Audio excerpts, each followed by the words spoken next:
Hello guys, welcome back to your YouTube channel SQM study. मैं हूं आपका educator Shiv Mishra. आपका स्वागत करते हैं आपके अपने यूट्यूब चैनल एसक्यूएम स्टडी पर।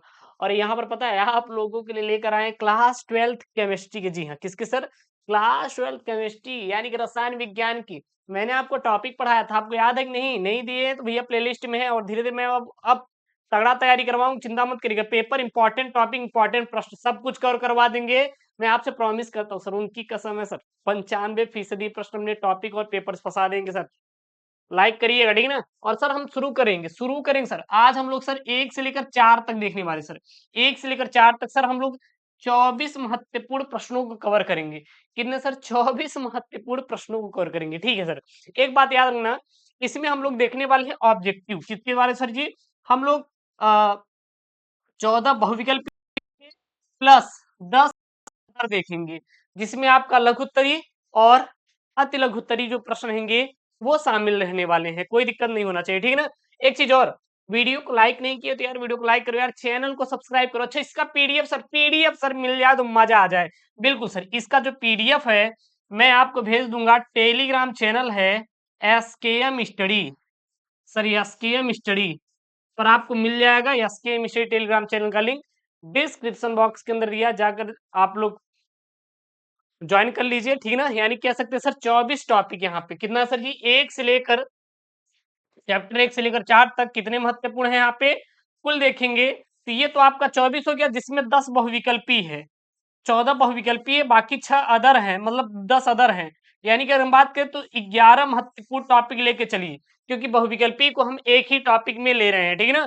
एक टॉपिक अब आपका क्या हो जाएगा? आपका बहुविकल्पी 14 हो जाएगा।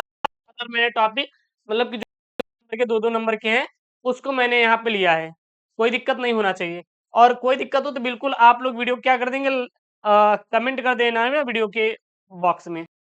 कमेंट बॉक्स आप लोगों के लिए ओपन ही है यार, कोई दिक्कत नहीं। चलिए सर, तो यहाँ पे हम लोग देखेंगे 24। और ये चीज और है, ये हमारा क्या है सर जी? ये हमारा क्या है? ये 70 नंबर का पेपर रहेगा। तो 70 में 70 हम लोग बिल्कुल तैयारी करेंगे, पूरा पूरा तैयारी करेंगे, कोई दिक्कत नहीं है सर, ठीक है ना? चलिए शुरू करते हैं। यहाँ पे शुरू करें, कोई दिक्कत नहीं। और देखिएगा, जो हम लोग वीडियो का टाइमिंग रखेंगे ना, ऐसा रखेंगे कि आप बोर भी ना हो और हमारी पढ़ाई भी हो जाए। अब यहाँ पे अगर हम आपको 1-2 घंटे की वीडियो दे दें तो बोर हो जाएंगे ना। कमेंट बॉक्स में छापिए बिल्कुल सर बोर हो जाएंगे। उनसे चैट करेंगे सर 1 घंटा करेंगे, लेकिन आप सर वीडियो 1 घंटे देखकर बोर हो जाएंगे। तो हम लोग एक रिलेवेंट टाइम लेके चलेंगे, जैसे कि जो बोर भी ना हो और पढ़ाई भी हो जाएगा, ठीक है ना? मतलब ये है कि आधे घंटे तक हम लोग अपना वीडियोस की फॉर्मेट कवर करके चलेंगे। प्लस माइनस 5 मिनट का इधर उधर रहेगा, लेकिन कोई दिक्कत नहीं रहेगा। प्रश्न नंबर 1 आपके सामने है, आंसर दीजिएगा। निम्नांकित में से कौन सा अनुसंक गुणधर्म है? यानी कि इसमें से कौन सा अनुसंक गुणधर्म है? पृष्ठ तनाव अनुसंग गुणधर्म है, या श्यानता है, या प्रकाशीय सक्रियता है, या फिर पराशर दाब है? तो एक बात ध्यान देना, इसमें से जो अनुसंग गुणधर्म है, ठीक है ना, सबसे पहले जानते कौन सा नहीं है। हमारा पृष्ठ तनाव भी नहीं है अनुसंग गुणधर्म, श्यानता भी नहीं है, और प्रकाशित सक्रियण भी नहीं है। तो सर है क्या? सर पराशर दाब। जो पराशर दाब है ये सर क्या है? अनुसंग गुणधर्म है। हमारे साथ रटिए, हमारे साथ रटिए, क्योंकि रटना ही है, समझ के रटना है। अनुसंग गुणधर्म है क्या है सर? पराशर दाब। कौन सा नहीं है? पृष्ठ तनाव नहीं है, श्यानता नहीं है, और प्रकाशीय सक्रियता नहीं है, क्योंकि ये सब गुण है। ये सब सर क्या है? गुण है। ये क्या है? गुण है। पृष्ठ तनाव के क्या है सर? ये गुण है। श्यानता भी, विस्कोसिटी भी क्या है? एक गुण है, ठीक है ना? चलिए, और ये प्रकाशीय सक्रियता भी क्या है? एक गुण ही है। ये कोई सर जी उसका वो नहीं है। अगला यहाँ पे प्रश्न नंबर 2 जो ऑब्जेक्टिव बोल क्या रहा है, पहले प्रश्नों को बहुत अच्छे से देखिए। निम्नांकित में से विलयन का कौन सा गुण अणुओं की संख्या पर निर्भर नहीं करता? बात समझिएगा। देखिएगा, वही प्रश्न आ रहा है, वही प्रश्न आ रहा है। अभी ऊपर देखिएगा, ऊपर देखिएगा सर प्रश्न क्या था, और ये आपके पिछले साल आया हुआ प्रश्न है। मैं आपसे बोलूंगा यार सर, जो यूट्यूब पे मैं पढ़ाऊंगा सर, वहां से आपके मैक्सिमम से मैक्सिमम सर क्वेश्चन फंसा देंगे, और बहुत प्यार से पढ़ाएंगे, चिंता मत करिएगा सर। जैसे उनसे आपकी मुलाकात होती मजा आती ना, बस वैसे हमारी क्लास मजा आएगी। बस चैनल को सब्सक्राइब कर देखिए। आप कौन सा अनुसंग गुणधर्म है? क्या है सर जी? हमारा पराशर दाब है। अब इसमें से कौन सा नहीं है? कौन सा नहीं है सर? पृष्ठ तनाव नहीं है, अनुसंख वाला इसमें नहीं है, मतलब कि अणुओं की अगर संख्या वाला कोई भी आ जाए तो भैया नहीं है। श्यानता भी नहीं है, प्रकाश की सक्रियता भी नहीं है, अब वही चीज यहाँ पे देखिएगा, जस्ट अपोजिट है। यहाँ पे क्या है, वहां पे प्रश्न पूछा कि निम्नांकित में से विलयन का कौन सा गुण अणुओं की संख्या पर निर्भर नहीं करता। भैया पृष्ठ तनाव नहीं है, पृष्ठ तनाव नहीं है सर। निर्भर किस पे करता है? वाष्प दाब अवनमन, हिमांक अवनमन अवनमन और परासरण दाब, परासरण दाब। तो इस प्रकार से एग्जामिनर प्रश्न बनाता है और आपको फंसा लेता है। थोड़े में फंसा लेगा, आप लोग परेशान हो जाएंगे, गुरु जी ये तो हम नहीं आए करके। तो बिल्कुल आपको करके आना है सर। अगला है प्रश्न नंबर 3, क्या बोल रहा है? तापमान से स्वतंत्र इकाई होती है। देखिएगा, ध्यान दीजिएगा, है क्या यहाँ पे है क्या, तापमान से स्वतंत्र सांद्रता इकाई होती है। तो क्या होती सर? मोललता। क्या होती सर? मोललता क्या है? तापमान से स्वतंत्र सांद्रता इकाई होती है सर। क्या होती है? मोललता होती है। आप लोग याद रखिएगा। अगला यहाँ पे प्रश्न है, प्रश्न नंबर 4। सब प्रश्न नंबर 4 बोल क्या रहा है, यहाँ पे ध्यान देना है। हिमांक का अवनमन सीधा समानुपात दर्शाता है। जो हिमांक का अवनमन होता है ये किसके सीधा समानुपाती होता है? किसके सीधा समानुपाती? कौन सा है? हिमांक का अवनमन विलयन की मोल अंश के बिल्कुल भी नहीं होता, विलयन की मोलरता के भी नहीं होता, विलायक की मोलरता के भी नहीं होता। तो सर जी जो हिमांक का अवनमन होता है, ऐसे लिखेंगे। कैसे लिखेंगे? ऐसे, ऐसे लिखा जाता है। हिमांक का अवनमन, अवनमन यहाँ बोला सीधा समानुपाती, तो ये वाला रहेगा डायरेक्टली प्रोपोर्शनल किसके? विलयन की मोलरता की। क्या लिखेंगे? विलयन की मोललता, मोललता। क्लियर है? बस ये है। तो हिमांक का अनुमान सीधा समानुपात दर्शाता है किसके सर जी? विलयन की मोललता के सीधा समानुपात दर्शाता है। यहां तक कोई दिक्कत? कोई दिक्कत हो बिल्कुल कमेंट में छप जाना चाहिए सर, कमेंट में छप जाना चाहिए। हमें कुछ सुनना नहीं है, हमें कुछ सुनना नहीं है, हमें चाहिए रिजल्ट। मैं आपको बोल दूं इतने दिन तक देखिएगा, आप चेक कर लीजिए सर, जिसको आप देखेंगे उठा के सभी लोग ये इंपॉर्टेंट, ये इंपॉर्टेंट, वो इंपॉर्टेंट, ये टॉपिक फलाना टॉपिक, इधर का टॉपिक। भाई साहब वो पिछले 4 महीने में हम देखा तो 400 से ज्यादा इंपॉर्टेंट क्वेश्चन बता दिए केमिस्ट्री के। क्या पेपर में इतने आएंगे 400 से 500? अब जो मैं आपको दे रहा हूँ ये इंपॉर्टेंट है। क्यों? क्योंकि अब आपके पास 2 महीने का टाइम है। मैं कोशिश करूंगा कम से कम 200 आपके इंपॉर्टेंट क्वेश्चन करवाएंगे, इतने में ही आपके कवर हो जाएंगे यार। बाकी जो में जुड़े रहेंगे, ऑब्जेक्टिव छोटे छोटे प्रश्न मैं उसमें नहीं दिया हूं, तो वो छोटे छोटे प्रश्न हम इसके द्वारा कवर कराएंगे और वो बड़े प्रश्नों को भी मैं यहाँ पे इंक्लूड करता चलूंगा। ठीक है ना, कोई दिक्कत नहीं। तो मैं इसीलिए कहता हूँ एक पढ़ाने की और एक पढ़ने की जो तरीका है सर, वो मैं आपके साथ शेयर करूंगा। अपना जो एक्सपीरियंस है पिछले 4 सालों का, खुद का पढ़ने का और आपको पढ़ाने का, वो मैं पूरा एकदम मिक्सअप करके आपके साथ शेयर करूंगा। मजा आएगा पेपर देने में। मैं हर एक वो रणनीति आपको बताऊंगा जहां से आप सर अच्छे नंबर स्कोर कर सकते हैं। भरोसा कीजिए, भरोसा कीजिए। आपके बड़े भाई है ना सर, भरोसा करिएगा एक बार। यहाँ पे सर विशिष्ट चालकता, विशिष्ट चालकता सर कप्पा से दिखाते हैं। विशिष्ट चालकता को किस दिखाते हैं सर? कप्पा से दिखाते हैं। इसका सर इकाई है, इसका इकाई क्या है सर? इसका इकाई सीमेंस भी होता है। क्या होता है सर? सीमेंस भी होता है, लेकिन सर सीमेंस नहीं, बल्कि ये यहाँ पर बोला है तो ये sir centimetre inverse ohm inverse होता है। क्या होता है? विशिष्ट चालकता की इकाई क्या होती है सर? ये सेंटीमीटर इनवर्स ओम इनवर्स। तो गुरुदेव ये घाते -1 है, ओम के घाते -1 और सेंटीमीटर के घाते -1 है। इसको सर क्या कहते हैं? इसको हम लोग इनवर्स बोलते हैं। क्या बोलते हैं? इनवर्स। अच्छा याद ध्यान दीजिएगा, हाथी के घाते -1 लगा दिए तो क्या लिख सकते हैं? 1/हाथी। बस ये हाथी जब ऊपर जाएगी तो इसके घाते कुछ नहीं तो कितना +1 होता है, तो ये माइनस में लग जाता है, वही है। अगला यहाँ पे वैद्युत अपघट्य पदार्थ नहीं है। वैद्युत अपघट्य मतलब ऐसे पदार्थ जिनको विलयन में घोलने पर वो आयनित नहीं होते, उसे हम लोग क्या कहते हैं?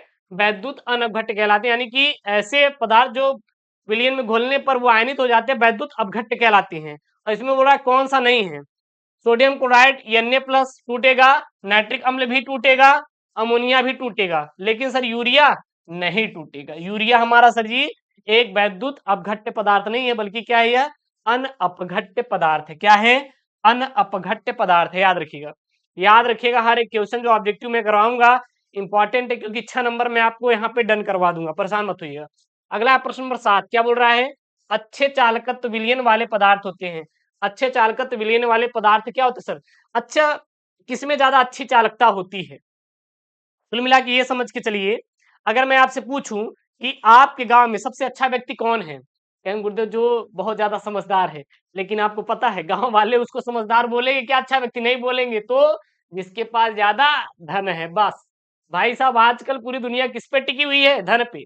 ये सत्य बात है, ये सत्य बात है। हालांकि ये होता नहीं, लेकिन आजकल लोग यही देखते हैं, अगर आपके पास धन है तो आपकी वैल्यू है मार्केट में, धन नहीं है आप बहुत बड़े समझदार आदमी हो, बहुत तोप अपने आप में समझते हो, लेकिन आपकी कोई वैल्यू नहीं, बल्कि कहते पागल है, इससे मत बात किया करो। अगर आपके पास धन है तो आपकी एक अलग ही वैल्यू रहेगी। बस वही है, अच्छे चालकत्व विलयन वाले पदार्थ होते हैं जो प्रबल वैद्युत अपघट्य होते हैं, जो प्रबल वैद्युत अपघट्य, जहां पे प्रबल वैद्युत अपघट्य दिखाई दे, समझ लीजिए क्या है सर जी, अच्छे चालकत्व विलयन वाले पदार्थ होते हैं। अच्छा, कम चालकत्व वाले विलयन पदार्थ कौन से होते हैं सर, विद्युत वैद्युत अपघट्य। बस कम ज्यादा ऐसे ही बता दीजिएगा, जो गरीब है। हाँ, लेकिन सर हमें इस गरीबी को मिटाना है, हमें इस गरीबी को मिटाना है सर, मेहनत करना है, सफल होना है जिंदगी में।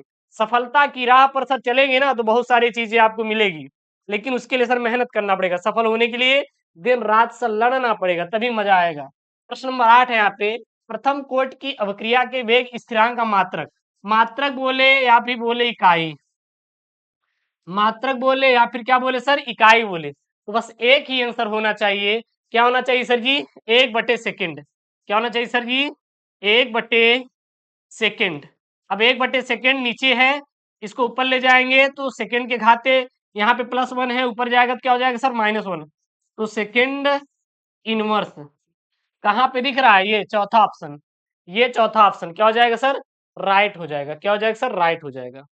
अगला यहाँ पे चलिए, अगला प्रश्न क्या है, प्रश्न यहाँ पे 9वां वाला है, शून्य कोट की अवक्रिया के लिए वेग नियतांक का मात्रक होता है। ध्यान देना, शून्य कोट की अवक्रिया के लिए वेग नियतांक का, यहाँ पे क्या बोल रहा है, वेग नियतांक, वेलोसिटी कांस्टेंट की वैल्यू कितनी होती है, कि मान, मात्रक है यहाँ पे, सॉरी वेग नियतांक का सर मात्रक बोले तो इकाई, क्या बोलते हैं सर, इकाई, या फिर इसको यूनिट कभी कभी पेपर में दे देता है, तो कुछ भी दे दे सर, इकाई दे दे, यूनिट दे दे, मात्रक, तो लिखेंगे mole litre inverse second inverse. क्या लिखेंगे sir, mole litre inverse second inverse, या क्या लिख सकते हैं, मोल प्रति लीटर, गुणते गुरुदेव सेकेंड करेजा, क्या, सेकेंड, ठीक है ना, कोई दिक्कत नहीं होना चाहिए। चलिए सर, अगला यहाँ पे देखिएगा, अगला यहाँ पे क्या है आपका, प्रश्न नंबर 10।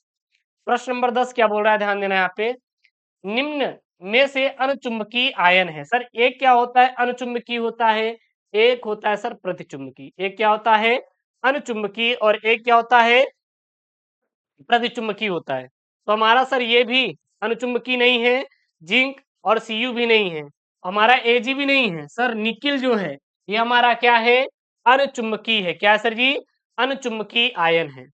अगला यहाँ पे है प्रश्न, सब ये सब चौथे चैप्टर से है, डी ब्लॉक वाला जो है ना, वहां से है, ध्यान देना क्वेश्चन। अगला यहाँ पे है, रंगीन आयनों का निर्माण निम्न में से उपस्थिति कारण संभव, यानी कि रंगीन आयन किसकी उपस्थिति से बनता है, किसकी उपस्थिति से हमारे क्या, रंगीन आयन बनते हैं। सर 4 ऑप्शन है, अयुग्मित इलेक्ट्रॉन, अनाबंधित इलेक्ट्रॉन, युग्मित इलेक्ट्रॉन, या इनमें से कोई नहीं। तो जो रंगीन आयनों का निर्माण होता है वो प्रायः किसके द्वारा होता है, ये हमेशा और हमेशा अयुग्मित इलेक्ट्रॉनों के द्वारा होता है। किसके द्वारा होता है सर, ध्यान देना, अयुग्मित इलेक्ट्रॉनों के द्वारा हमारा रंगीन आयनों का निर्माण संभव हो पाता है। अगला यहाँ पे प्रतिचुंबकीय आयन है, अब क्या था, अनुचुंबकीय। अच्छा, ये बताइए, अगर यहाँ पे हमारा, अगर यहाँ पे ये हमारा अनुचुंबकीय है, तो जितने भी बचे वो क्या है, या प्रतिचुंबकीय हुए कि नहीं, जितने भी बचे क्या हुए, प्रतिचुंबकीय हुए कि नहीं, ये बताइए। तो जिंक क्या है हमारा, प्रतिचुंबकीय है। अब यहीं से एक प्रश्न उठा दिया, देखिए यहाँ पे प्रतिचुंबकीय आयन है, भरोसा नहीं है तो आप चौथा चैप्टर खोल लीजिए, क्वेश्चन बैंक देख लीजिए, हर साल वो पेपर में प्रश्न आया हुआ है। प्रतिचुंबक क्या है यहाँ पे देखिए, जिंक, क्या सर जी, जिंक है, ठीक है ना। यहाँ पे क्या है, जेडियन जो है सर क्या है हमारा, प्रतिचुंबकीय है, क्या है, प्रतिचुंबकीय है, क्लियर है ना। चलिए कर ली, यहाँ पे कोई दिक्कत, कोई दिक्कत नहीं होना चाहिए, कोई दिक्कत नहीं होना चाहिए। अगला है यहाँ पे, अगला है यहाँ पे प्रश्न नंबर 3, क्या है, आयन जिसमें सबसे अधिक अयुग्मित इलेक्ट्रॉन है, ऐसे आयन जिसमें सबसे अधिक अयुग्मित इलेक्ट्रॉन होते हैं वो क्या होता है, हमारा आयरन। क्या होता है, आयरन जो है इसमें सबसे ज्यादा अयुग्मित क्या है, इलेक्ट्रॉन है। अगला है यहाँ पे आपका प्रश्न नंबर 14। सब प्रश्न नंबर 14 क्या बोल रहा है, ध्यान दीजिएगा। प्रश्न नंबर 14 बोल रहा है संक्रमण धातु जो परिवर्तनशील ऑक्सीकरण अवस्था नहीं दर्शाती वह है। यानी संक्रमण धातु जो परिवर्तनशील ऑक्सीकरण अवस्था नहीं दर्शाती वो क्या है सर जी, हमारा जो जिंक है, हमारा जो जिंक है यह सर जी ऐसी संक्रमण धातु है जो परिवर्तनशील ऑक्सीकरण अवस्था नहीं दर्शाती है, नहीं दर्शाती है, याद कर लीजिएगा। अब ये तो हमारा हो गया सर जी, हमारा क्या ऑब्जेक्टिव खत्म। 14 ऑब्जेक्टिव मैंने बताया जो कि आपके पेपर में 6 नंबर ऑब्जेक्टिव आते हैं। आपको मैक्सिमम क्लास 15 ठो देंगे, 15 में आपका ऑब्जेक्टिव पूरा खत्म हो जाएगा और जितने भी संभव है उतना मैं आपको बता दूंगा, उससे ज्यादा आपका ऑब्जेक्टिव नहीं आएगा, परेशान मत होइएगा। हमारा जो ये सीजन चलेगा ये sir important topic, important question और पेपर का चलने वाला है। हमें हमारे पास केवल अब 2 महीने का वक्त बचा हुआ है, जनवरी छोड़ दीजिए क्योंकि प्री बोर्ड परीक्षा प्रैक्टिकल परीक्षा बीत जाएगा। तो इसमें अब केवल important topic, important question, paper पर ध्यान देना है, काम खत्म हुआ, ठीक है ना। प्रश्न नंबर 1 यहाँ पे है, बिलियन से बना हुआ प्रश्न है, परासरण तथा विसरण क्रिया में विभेद कीजिए। अच्छा, कभी कभी विभेद ना देके वो बोलता है अंतर, क्या बोलता है, अंतर। तो सर लिख देंगे, लिख देंगे यही जो मैं यहाँ पे आपको बता रहा हूँ। क्या लिख देंगे, ये देखिएगा, बढ़िया उत्तर डालेंगे, लिखेंगे परासरण क्रिया तथा विसरण क्रिया में अंतर। ये इंपॉर्टेंट है, पेपर में आया हुआ है। ये क्या है सर, इंपॉर्टेंट है, पेपर में आया हुआ है, लगा लीजिए। तो एक तरफ डालेंगे परासरण क्रिया, दूसरी तरफ लिखेंगे विसरण क्रिया। एक तरफ परासरण क्रिया, दूसरी तरफ विसरण क्रिया। इसमें क्या लिखेंगे, इधर परासरण में अर्धपारगम्य झिल्ली का होना अनिवार्य है, किसमें, परासरण क्रिया में। अच्छा, अर्धपारगम्य झिल्ली क्या होती है सर, ये एक ऐसी पतली झिल्ली होती है जिसके द्वारा क्षरण कर जाता है कोई पदार्थ, ठीक ना। विसरण क्रिया में, विसरण के लिए अर्धपारगम्य झिल्ली का होना आवश्यक नहीं है, जस्ट अपोजिट, इसमें होता है, इसमें नहीं होता। अगला दूसरा, परासरण में विलायक के कण केवल एक ही दिशा में विसरित होते हैं और विसरण में विलेय तथा विलायक दोनों के कण प्रत्येक दिशा में क्या होते हैं, विसरित होते हैं। इसमें इसमें जो परासरण में विलायक के कण होते हैं केवल एक दिशा में विसरित होते हैं, बट विसरण में विलेय और विलायक के कण दोनों दिशा में विसरित होते हैं। तीसरा यहाँ पे अंतर क्या लिखेंगे, तीसरा लिखेंगे परासरण में विलायक के कण कम सांद्रता वाले विलयन से अधिक सांद्रता वाले विलयन की ओर जाते हैं। मतलब कि जो परासरण में जो विलायक के कण होते हैं, परासरण क्रिया में जो विलायक के कण होते हैं, विलायक मतलब जो घुलता है, विलय मतलब जो घुलता है, जो घुलता है उसे विलायक कहते हैं, जो घुलता है उसे क्या कहते हैं, विलेय कहते हैं। जैसे चीनी घुलता है, विलेय है, ज्यादा पानी होता है जो घोलता है, विलायक है। तो जो हमारा परासरण की क्रिया है इसमें जो विलायक के कण होते हैं यह कम सांद्रता वाले विलयन से अधिक सांद्रता वाले विलयन की ओर जाते हैं। वहीं पर विसरण में विलेय के कण अधिक सांद्रता वाले विलयन से कम सांद्रता वाले की ओर जाते हैं। इसमें परासरण में विलायक के कण जाएगा और इसमें विलेय के कण, इसमें कम सांद्रता से अधिक सांद्रता, इसमें विलेय के कण अधिक सांद्रता से कम सांद्रता, जस्ट अपोजिट। अगला है परासरण क्रिया केवल द्रव अवस्था में होती है। जो परासरण क्रिया होती है केवल द्रव्य में हो सकती है। द्रव मतलब आपका जैसे पानी हो गया, क्या हो गया, पानी, या कोई भी ऐसे पदार्थ जिसमें बहने की क्षमता, जिसमें शियर, जो शियर स्ट्रेस होता है, शियर स्ट्रेस होता है वो टाइम के साथ बदलता रहता है, ठीक है ना। उसको क्या कहते हैं हम लोग, लिक्विड बोलते हैं। जब आप इंजीनियरिंग भाषा में इसको देखेंगे तो यही बोला जाता है, ठीक है ना, अपनी भाषा आपको पढ़ा रहे हैं। अगला यहाँ पे जो विसरण होता है ठोस, द्रव व गैस किसी भी अवस्था में होता है। ये किसी भी अवस्था में हो सकता है, ये केवल आपका द्रव अवस्था में हो सकता है। प्रश्न नंबर 2 क्या बोल रहे हैं यहाँ पे ध्यान देना। प्रश्न नंबर 2 बोल रहा है ये, प्रतिलोम परासरण से आप क्या समझते हैं, उदाहरण से ही समझाइए। प्रतिलोम परासरण क्या होता है, उदाहरण से समझाइए। एक चीज और याद रखिएगा, जहां पे अगर आपको फिगर की आवश्यकता पड़े, ऐसा लग रहा है कि सर हमें यहाँ पे चित्र बनाना चाहिए, तो वहां पे बिल्कुल भी आपको चूकना नहीं है सर, वहां पे आपको चित्र जरूर से जरूर बना देना है, ठीक है ना, बिना सोचे समझे। अथवा में प्रश्न बनेगा यहाँ में, प्रति परासरण का उदाहरण सहित अर्थ स्पष्ट कीजिए। मतलब क्या देगा, प्रतिलोम परासरण से आप क्या समझते हैं, उदाहरण से समझाइए, या अथवा में प्रति परासरण का उदाहरण सहित अर्थ आपको स्पष्ट करना है। ठीक है, उत्तर लिखेंगे, यदि विलयन पर उसके परासरण दाब से अधिक दाब प्रयुक्त करें तो अर्ध पारगम्य झिल्ली के माध्यम से विलयन से विलायक का प्रवाह शुद्ध विलायक की ओर होने लगता है। इस प्रक्रिया को प्रतिलोम परासरण कहते हैं और इसका प्रयोग समुद्री जल एवं कठोर जल आदि में किया जाता है, आदि में किया जाता है, किया जाता है। अब देखिएगा कैसे। हम यहाँ पे क्या करते हैं, मान लीजिए हमारा क्या है, समुद्री जल है, ये क्या है हमारा समुद्री यानी कि लवणीय जल है। यहाँ पे मैंने क्या लगाया है, पिस्टन, क्या लगाया है, पिस्टन। और यहाँ पे मैंने एक एसपीएम झिल्ली लगा रखी है, क्या लगा रखी है, एसपीएम झिल्ली, बहुत पतली है। जब हम इस पिस्टन को, पिस्टन पर दाब डालते हैं तो ये जो लवणीय जल है ये छन कर किसमें, शुद्ध जल में बदलता है, शुद्ध जल में जल बदलता है। फिर हम लोग इस तरफ से इसका जल प्राप्त कर लेते हैं। इसका एक फिगर आप दे सकते हैं, ठीक है ना। नीचे क्या लिखेंगे, प्रति परासरण प्रतिलोम, क्या यहाँ पे, प्रतिलोम परासरण के लिए आवश्यक दाब बहुत अधिक होता है। इसके लिए सेलुलोज एसीटेट की बनी झिल्लियों का उपयोग होता है, मतलब कि एसपीएम, ठीक है ना। ये झिल्लियां जल के लिए पारगम्य है परंतु समुद्री जल में उपस्थित अशुद्धियों एवं आयनों के लिए अपारगम्य है। मतलब ये कहना चाह रहा है कि जो प्रतिलोम परासरण होता है इसमें हम लोग सेलुलोज एसीटेट की बनी हुई झिल्ली है यानी कि एसपीएम झिल्ली का प्रयोग करते हैं, जिसमें शुद्ध जल तो पार हो जाएगा लेकिन जो समुद्री लवणीय जल है इसमें जो लवण घुले हैं और अशुद्धियां हैं ये पार नहीं होती। इससे छानकर हम लोग शुद्ध जल प्राप्त कर लेते हैं, जैसा कि फिगर मैंने आपको बताया। आजकल बहुत से देश अपने शुद्ध पेयजल की आवश्यकता के लिए विलय विल यहाँ पे विल विलवणीकरण विलवणीकरण संयंत्रों में इस प्रकार की झिल्लियों का उपयोग करते हैं, जैसे कि ये रहा, ये हमारा लवणीय जल है।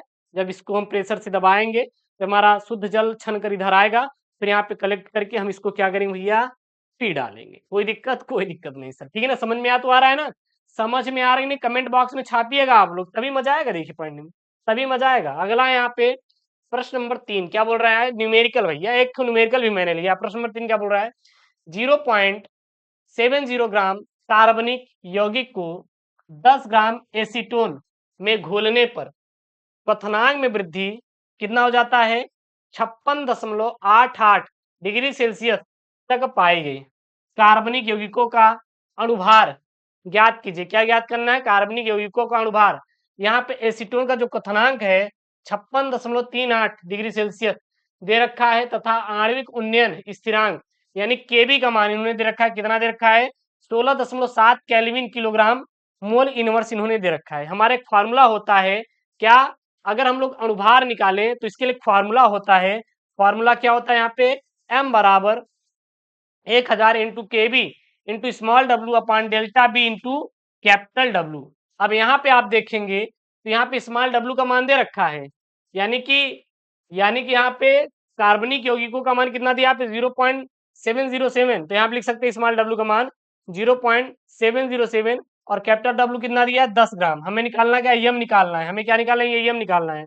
और यहाँ पे डेल्टा टीबी का मान इन्होंने दे रखा है, कहाँ से देखिए, ये वृद्धि जो है 56.88 डिग्री सेल्सियस से कितना है यहाँ पे, 56.38 डिग्री सेल्सियस, दोनों को क्या कर देंगे, माइनस कर देंगे। क्या कर देंगे सर जी, माइनस, तो डेल्टा टीबी निकल आएगा, ए इसमें से इसको माइनस कर दीजिए, कितना आ गया 0.5 डिग्री सेल्सियस।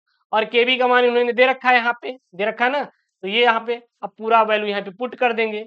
जब आप मानों को रख देंगे तो कितना आ जाएगा, m बराबर 1000 गुणते 16.7 गुणते 0.70, हाँ 5, फिर यहाँ पे आप ये हटा देंगे, अपान कितना 0.5 इंटू 10 बटे में है ना, फिर जब सॉल्व करेंगे तो आ जाएगा 23,2361.38 ग्राम, और यही क्या है आपका आंसर है। अब कहेंगे कैसे आया, अगर ना समझ आया हो तो आप कमेंट बॉक्स में छापिएगा, तो मैं इसको अब आने वाली वीडियोस में और सरलता के साथ और जितने न्यूमेरिकल बन सकते मैं करा दूंगा। आप लोग कमेंट बॉक्स में छाप दीजिएगा अगर नहीं समझ आ रहा है तो, इसको लेके आप लोग डाउट मत रखिएगा। आप जब खुलकर बताएंगे मुझसे तभी मजा आएगा, ठीक है ना। पता लगा कि आपके अंदर जो कमियां हैं सर जो भी नहीं समझ आ रहा आप उसे बताएंगे नहीं तो सर हम उसको सॉल्व कैसे करेंगे, कैसे करेंगे आप ही बताइए, नहीं कर पाएंगे ना। तो इसलिए आप सभी को बता देना है वो चीजें। प्रश्न नंबर 4 है यहाँ पे, विद्युत रासायनिक श्रेणी में एल्यूमिनियम हाइड्रोजन से ऊपर होता है किंतु यह वायु और जल में स्थायी है, ऐसा क्यों?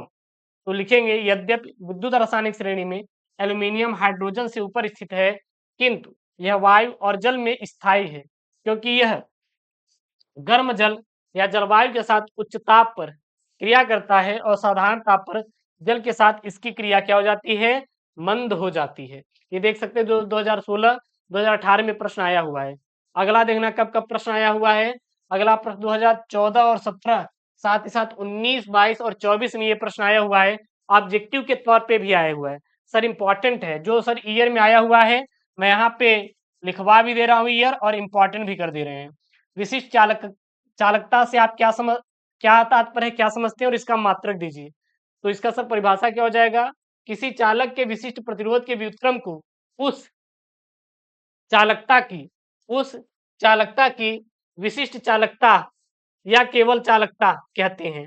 ध्यान देना, ये इसको हटा दीजिए, ये हटा दीजिए, क्या लिखेंगे, किसी चालकता के विशिष्ट प्रतिरोध के व्युत्क्रम को उस चालकता की विशिष्ट चालकता या केवल चालकता कहते हैं। इसे ग्रीक अक्षर के कप्पा से निरूपित किया जाता है, यानी कप्पा से प्रदर्शित किया जाता है, कप्पा से इसको दिखाते हैं। इसका मात्रक क्या होता है, तो अभी ऑब्जेक्टिव में प्रश्न बना था, विशिष्ट चालकता का मात्रक सीमेंस प्रति मीटर क्या होता है, सीमेंस प्रति मीटर, या इसको लिख सकते हैं सीमेंस सीमेंस मीटर इनवर्स, क्या मीटर इनवर्स, क्यों, क्योंकि ये मीटर ऊपर लेके चले गए, सीमेंट प्रति मीटर या सीमेंस मीटर इनवर्स होता है। और अन्य मात्रक जो कि ऑब्जेक्टिव बना था 1/ओम मीटर या फिर ओम इनवर्स और मीटर इनवर्स होता है, ओम इनवर्स या मीटर इनवर्स होता है। इसको नोट कर लीजिएगा, ये एक सर इंपॉर्टेंट सवाल है। अगला देखिएगा प्रश्न नंबर यहाँ पे क्या आया है सर जी 6, जो कि 2016 में प्रश्न बना है। प्रश्न क्या है, वैद्युत जल अपघटन की क्रियाविधि उपयुक्त उदाहरण सहित समझाइए। यहाँ बताना है विद्युत जल अपघटन की क्रियाविधि उपयुक्त उदाहरण सहित आपको क्या करना है, व्यक्त करना है सर, समझाना है। चलिए उत्तर में लिखेंगे, किसी विद्युत अपघट्ट का विद्युत धारा द्वारा अपघटन विद्युत अपघटन कहलाता है। विद्युत अपघटन सर होता क्या है, किसी विद्युत अपघट्ट द्वारा किसी विद्युत अपघट्ट का विद्युत धारा द्वारा अपघटन विद्युत अपघटन कहलाता है। ध्यान देना, किसी विद्युत अपघट्ट का विद्युत धारा द्वारा विद्युत धारा द्वारा अपघटन जो होता है वो विद्युत अपघटन कहलाता है।